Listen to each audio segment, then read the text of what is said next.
உங்களுடைய வாசிப்பு பழக்கத்துக்கு உங்களுடைய தந்தை தான் முக்கியமான காரணம் இல்லையா? ஆமா. ம். அம்மாவும் ஒரு முக்கியமான காரணம். ம். அப்பா வந்து ஆங்கிலத்தில பொயட்ரி எழுதுவாங்க. அதே நேரம் வந்து நெறைய ஆங்கில புத்தகங்கள் வாசிப்பாங்க. தமிழ் சார்ந்த ஆர்வம் அப்டின்னா, அது அம்மா தான். ஓ! அந்த காலத்தில வந்து சுழலும் படிப்பகம் வந்து வீட்டுக்கு வரும். ம். பாலு சுழலும் படிப்பகம், தென்றல் சுழலும் படிப்பகம்னு. ஆமா.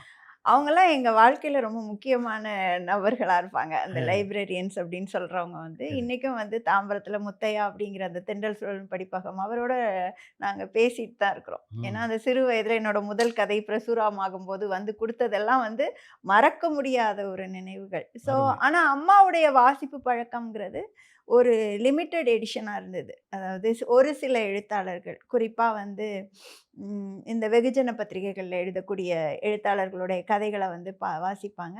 அந்த வாசிப்பு பழக்கம் அப்படியே வந்து தொத்திக்கிச்சு. அப்புறம் அந்த குழந்தை பருவத்து தனிமை இருக்கு இல்லையா? அதுல வந்து இன்னொரு உலகத்துக்குள்ள நம்ம பிரவேசிக்கிற மாரி, ஒவ்வொரு கதைக்குள்ளேயும் பிரவேசித்து, பிரவேசித்து போற ஒரு வழக்கம் தான். ஆனா, அப்பா எப்பவுமே வந்து அதுல ரொம்ப சப்போர்ட்டிவா இருந்தாங்க. நான் ம். எழுதுறதுல. பெண் எழுதணும், என் மகா அருமை. எழுதணும் ம். அப்படிங்கிறதுல ரொம்ப சப்போர்ட்டிவா இருந்தாங்க.